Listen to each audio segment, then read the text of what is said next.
हम लोग एक नया टॉपिक इसमें पढ़ेंगे। अफ्रीका महाद्वीप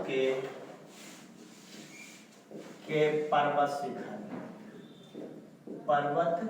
शिखर। तो जितने अफ्रीका महाद्वीप में पर्वत शिखर पाए जाते हैं हम लोग उनके बारे में बात करेंगे और इस टॉपिक में देखेंगे कि किस तरह से क्वेश्चन बनता है। तो सबसे पहले स्टार्ट करते हैं। आप जब अफ्रीका में देखेंगे तो इधर आएंगे उत्तर और ये आपका पश्चिम अफ्रीका पड़ेगा। तो यहाँ पर एक पर्वत श्रृंखला है और इसका नाम है एटलस पर्वत। क्या नाम है? एटलस पर्वत। ठीक, तो हम लोग एटलस पर्वतमाला के बारे में जानेंगे। जो एटलस पर्वतमाला है तो जैसे हमारे यहाँ भारत में बात की जाए अरावली पर्वतमाला और वह संसार की सबसे पुरानी जो है वलित पर्वतमाला है, तो ऐसे ये भी क्या है आपका जो है संसार की पुरानी वलित जो है श्रृंखलाओं में से एक मानी जाती है। और इसका जो निर्माण है वो एल्पाइन काल में हुआ था। किस काल में हुआ था? तो एल्पाइन काल में इसका निर्माण हुआ। क्लियर?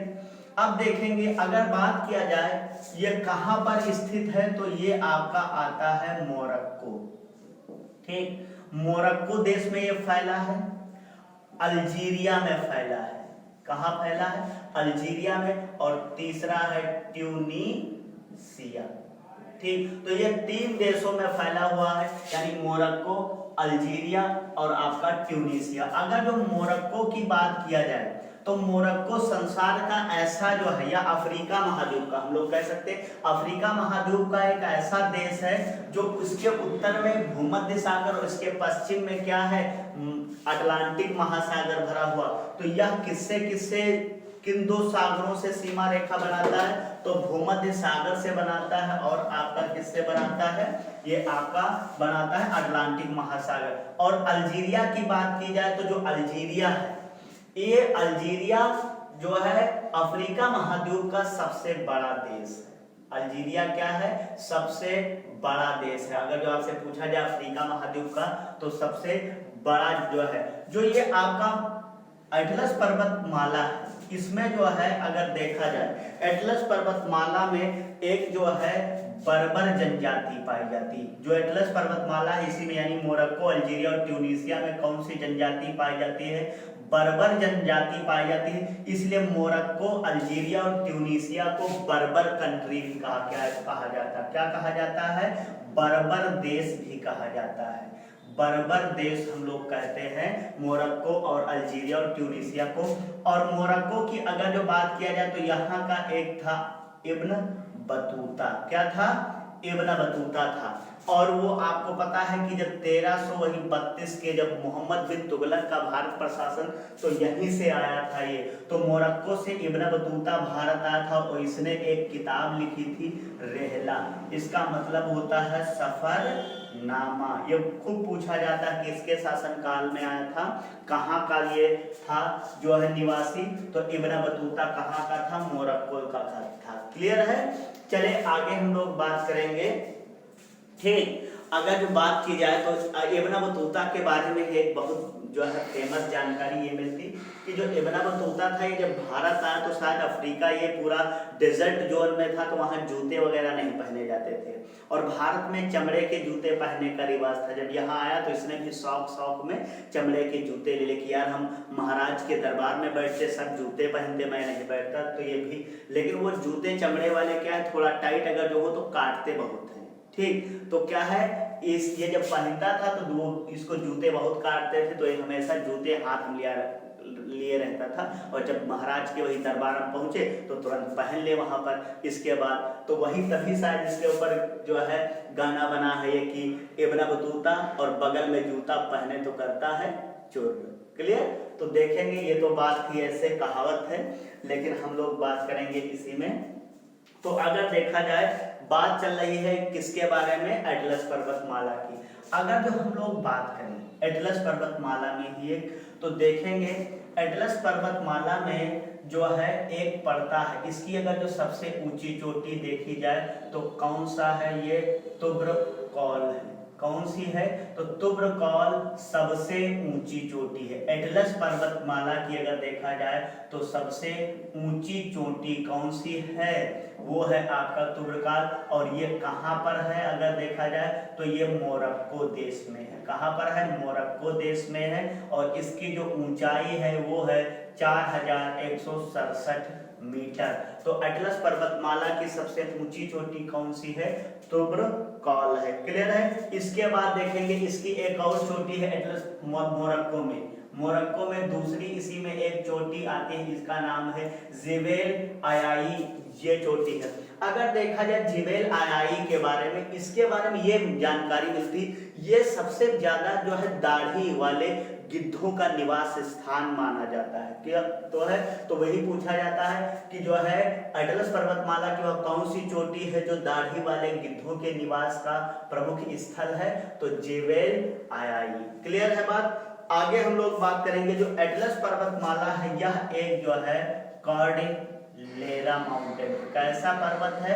कॉर्डिलेरा माउंटेन है। क्लियर? कॉर्डिलेरा क्या होता है कि जब कोई पर्वत श्रृंखला फैली और उसके पैरेलल इस तरह से उसके पैरेलल कई श्रृंखलाएं ऐसे फैल जाएं तो इनको कॉर्डिलेरा कहते हैं। ज्यादातर क्या है?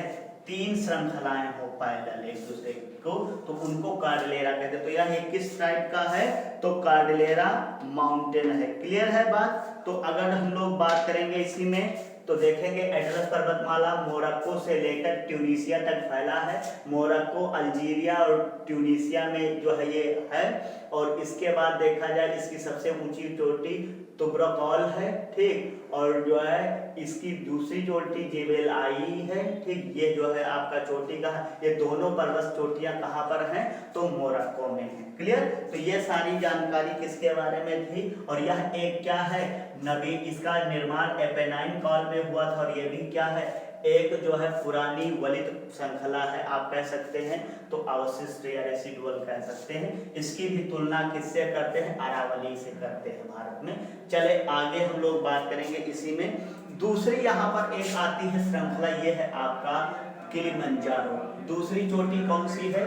किलिमंजारो है। तो देखेंगे किलिमंजारो ठीक, तो जो है किलिमंजारो दूसरी चोटी कौन सी है? किलिमंजारो। अगर जो हम लोग किलिमंजारो की बात करें, ठीक, तो किलिमंजारो में एक बात हमको ये जानने वाली है कि ये तंजानिया देश में फैला है। कहां पर है? तंजानिया देश में स्थित है। देश में स्थित है। क्लियर? दूसरी अगर जो हम लोग बात करेंगे इसी में देखेंगे, ठीक, दूसरा अगर देखा जाए जो किलिमंजारो है, ये इसकी जो है अगर देखा जाए तो ये बहुत ही एक कैसा जो है, तो ये मृत ज्वालामुखी पर्वत है। कैसा है? मृत ज्वालामुखी पर्वत है। ये भी बहुत आता है। और कहते हैं ये बहुत ही स्ट्रेट है, यानी कि इसमें जो है कहीं ज्यादा झुकाव नहीं या ज्यादा फैलाव नहीं है कि कोई चोटी आके फिर इस तरह से फैलती हुई चली जाती। तो इस तरह बिल्कुल डायरेक्ट ऐसे खड़ी हुई और झम से गिरा। तो कहते ना, इसको कहते हैं जो है स्टैंडिंग फॉर्म में पाया जाता है। किस फॉर्म में ये रहता है? तो स्टैंडिंग में। इसीलिए इसको फ्री स्टैंडिंग माउंटेन भी कहा जाता है। क्या कहते हैं? Free standing mountain. यानी इसका मतलब ये होता है किसी के सहारे खड़ा नहीं, सीधे अपने पर ही खड़ा हुआ। ये नहीं कि वो ज्यादा झुकाव ले रहा तो कई इसमें ज्यादा पर्वत चोटियां हो, ज्यादा पर्वत चोटियां या कोई ज्यादा ये रेंज नहीं। अगर देखा जाए तो इसके 3 पार्ट हैं, 3 चोटियां इसमें फेमस हैं। एक का नाम है मवेंजी चोटी, दूसरा का नाम है किबो और तीसरे का नाम है सीरा। ये किसके पार्ट हैं? तो ये आपका किलिमंजारो का। और किलिमंजारो में सबसे ज्यादा ये जाने अफ्रीका महाद्वीप का, अगर देखा जाए अफ्रीका महाद्वीप का सबसे ऊंचा पर्वत शिखर, सबसे ऊंचा पर्वत शिखर। ये बात बहुत इंपॉर्टेंट है। पर्वत शिखर कई बार पेपर में पूछा गया अफ्रीका का सबसे ऊंचा पर्वत शिखर कौन सा है? तो किलिमंजारो। और कभी एक बार पूछा गया कि किस देश में है? तो वो है आपका तंजानिया देश में। किस टाइप का अगर जो पूछा गया है जो ये पर्वत शिखर है तो ये ज्वालामुखी पर्वत है और वो भी मृत ज्वालामुखी है। क्लियर है बात। और अगर देखा जाए तो 5000 जो किलिमंजारो है 5895 मीटर इसकी ऊंचाई है। इसके 3 पार्ट हैं, मवेंजी किबो और आपका सिरा। मवेंजी किबो और सिरा ये 3 पार्टों में बटा हुआ है। क्लियर है बात। चले आगे हम लोग बात करेंगे इसी में।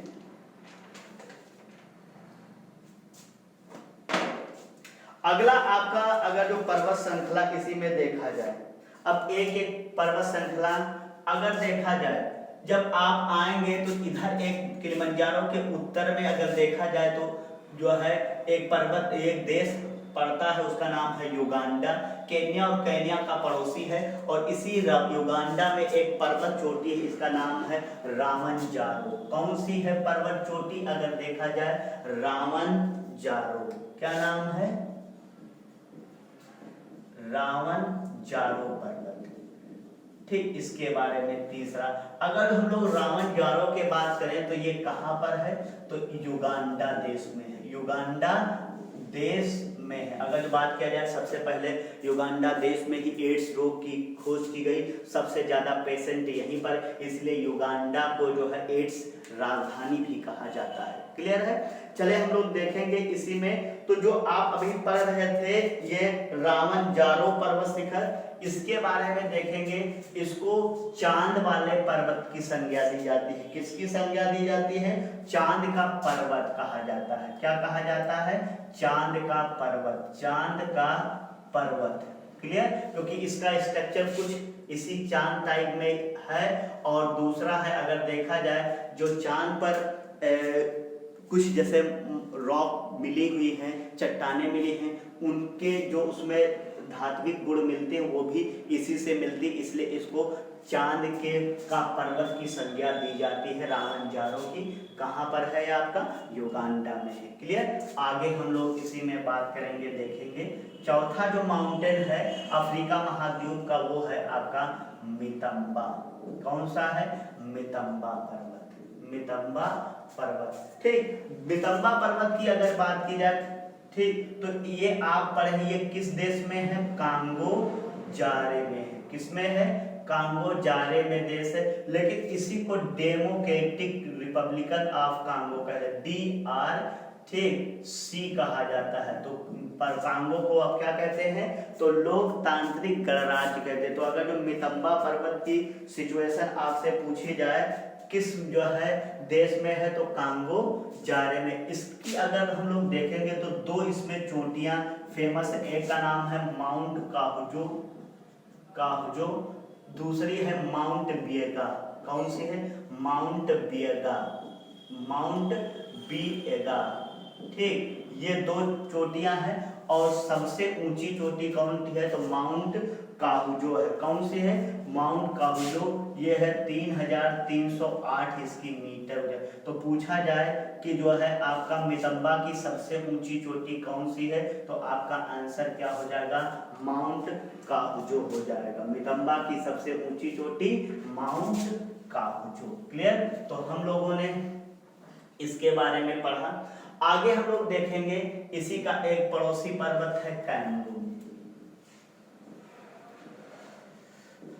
कैमरून पर्वत। ठीक, अगर जो कैमरून पर्वत देखा जाए तो यहाँ पर क्या पड़ता है? कैमरून देश पड़ता है। कौन सा देश पड़ता है? कैमरून देश जो है पड़ता है यही अफ्रीका महाद्वीप का, तो इसी में है। और इसमें 2 पार्टों में ये बटा हुआ है पर्वत शिखर में, एक बड़ा कैमरून और दूसरा आपका छोटा कैमरून पर्वत माला है। क्लियर है। अगर देखा जाए तो ये पर्वत श्रृंखला ये लगभग 1800 किलोमीटर लंबाई में फैली है। क्लियर। और अगर देखा जाए तो ये बहुत ज्यादा ब्रोकन स्ट्रक्चर, ठीक, यानी कटाव नुमा संरचना। ठीक, क्या कहते हैं? Broken structure. ठीक, यानी कि कटाव पूर्ण संरचना, कटाव पूर्ण या चाप नुमा संरचना, ठीक, चाप नुमा संरचना पाई जाती है, इस तरह से है और बीच बीच में थोड़ा क्या है ब्लॉक हो गए, तो वही है चाप नुमा कटाव पूर्ण संरचना को ब्रोकन स्ट्रक्चर कहते हैं, इस फॉर्म में ये पाया जाता है। ठीक, और यह पर्वत अगर देखा जाए तो यहीं से एक लाइन गुजरती है, ठीक, कैमरून से, वो है आपका विषुवत रेखा, और जो किलिमंजारो ये विषुवत रेखा के पास में दक्षिण में पाया जाता है ये कैमरून। तो अगर विषुवत रेखा जहाँ जिससे गुजरेगी वहां पर हॉट ह्यूमिड क्लाइमेट, ज्यादा बरसात होती है, तो इसी वजह से सर्वाधिक वर्षा वाले क्षेत्र में कौन सा, सर्वाधिक वर्षा वाले क्षेत्र में स्थित पर्वत, क्षेत्र में स्थित पर्वत पूछा जाए कौन सा, तो आपका आंसर क्या हो जाएगा, कैमरून पर्वत। क्लियर है। चले आगे हम लोग बात करेंगे इसी में, फिर है देखेंगे इसी में, उसके ऊपर आएंगे तो है माउंट तहत, एक पर्वत है, इसका नाम क्या है, माउंट तहत। दरअसल यहाँ पर देखेंगे तो पड़ता है चाड देश, तो चाड के उत्तर में या लीबिया के दक्षिणी छोर में, तो इसकी माउंट तहत जो है ये कहाँ पर है, अगर जो देखा जाए माउंट तहत, सॉरी, और फिर लीबिया का पड़ोसी पड़ता है अल्जीरिया, तो ये कहाँ पर है, माउंट तहत कहाँ पर है, तो अल्जीरिया में स्थित है ये भी। तो जो माउंट तहत है पर्वत ये कहाँ पर है, आपका अल्जीरिया में स्थित है। ठीक, अब अगला आएंगे यहीं पर देखेंगे तिबस्ती माउंटेन, तिबस्ती पर्वत, इसके बारे में, तिबस्ती पर्वत के बारे में जानेंगे। तिबस्ती पर्वत अगर देखा जाए तो ये लीबिया में स्थित है, कहां पर स्थित है, लीबिया में स्थित है, यानी दक्षिणी जो लीबिया का पार्ट है यहाँ पर स्थित है। और इसके बारे में एक ही बात ये जानना है कि यह सहारा मरुस्थल में है, कहां पर है, सहारा मरुस्थल में स्थित है, सहारा मरुस्थल में स्थित है।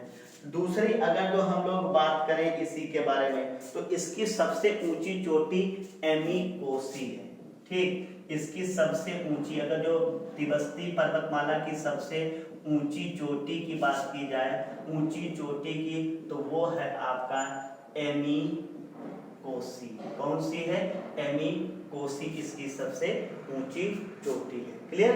इसके बाद आएंगे, जब आप अभी किलिमंजारो पढ़ रहे थे, किलिमंजारो के दक्षिण में 70 किलोमीटर की दूरी पर अगर जो हम लोग आए तो यहाँ पर एक जो है माउंटेन मिलता है, उस माउंटेन का नाम है माउंट मेरू। क्या नाम है, माउंट मेरू।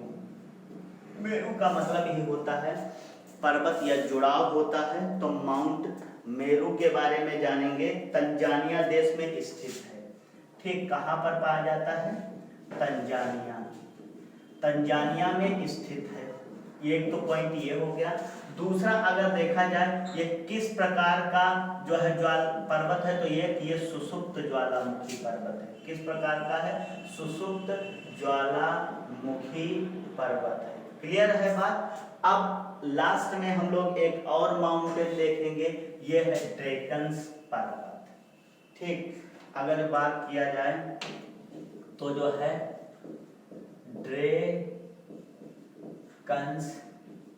पर्वत, अगर देखा जाए तो इधर मोजाम्बिक पड़ता है और दक्षिण अफ्रीका देश पड़ता, तो ये दक्षिण अफ्रीका से लेके मोजाम्बिक तक फैला है, लेकिन इसका मुख्यतः पार्ट कहाँ पर है, तो दक्षिण अफ्रीका देश में है। मेन दक्षिण अफ्रीका देश में ये स्थित है।